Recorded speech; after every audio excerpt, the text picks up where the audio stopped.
Bonsoir à tous et bienvenue dans ce point de l'actualité. Ce dimanche, à sa résidence, la ministre d'État, ministre des Affaires étrangères, a reçu son homologue du Nigeria. Il y a eu une séance de travail entre les deux personnalités et leurs collaborateurs sur le renforcement de la coopération. Zoubairou Dada était également porteur des messages du président Muhammadu Buhari adressés au chef de l'État ivoirien, le président Alassane Ouattara. On écoute le ministre délégué des Affaires étrangères du Nigeria. Je suis en Côte d'Ivoire pour délivrer un message du président Muhammadu Buhari du Nigeria à son homologue ivoirien, le président Alassane Ouattara. C'est un message amical et fraternel, mais aussi de solidarité qui est en rapport avec l'intégration sous-régionale. Cela concerne notre organisation commune, la CEDEAO. Le contenu reste bien entendu entre les deux présidents. Je ne suis pas habilité à vous en dire plus.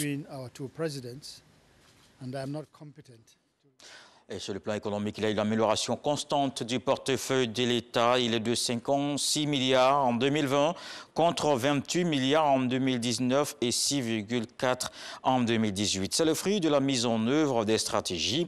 Voilà ce qui ressort du bilan rendu public. La Direction générale du portefeuille de l'État a également fixé le cap de la période 2021-2025.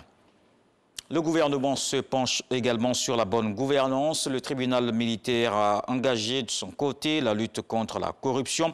L'unité de lutte contre le racket fait le bilan trimestriel des activités de répression et d'échange sur les stratégies pour mettre fin à la pratique. C'était l'occasion également d'exprimer les besoins de la juridiction au ministère de la promotion de la bonne gouvernance et de la lutte contre la corruption.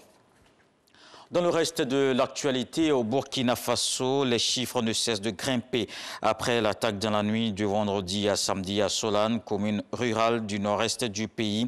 160 morts selon un dernier bilan donné ce dimanche. L'âge des victimes varie entre 8 mois et 45 ans. Une grande majorité sont des jeunes.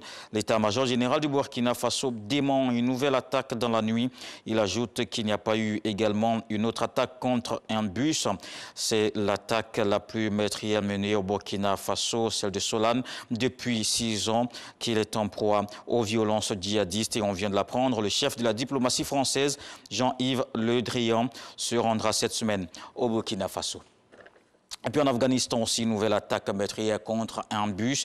3 personnes blessées dans une explosion dans l'est de Kaboul dimanche matin. Samedi soir, ce sont 11 personnes qui ont été tuées dans l'explosion du minibus qui les transportait dans l'ouest du pays. Les autorités locales accusent les talibans. Les forces étrangères se retirent progressivement alors que les talibans poursuivent plus que jamais leur offensive. Rendez-vous à 20 h pour la grande édition.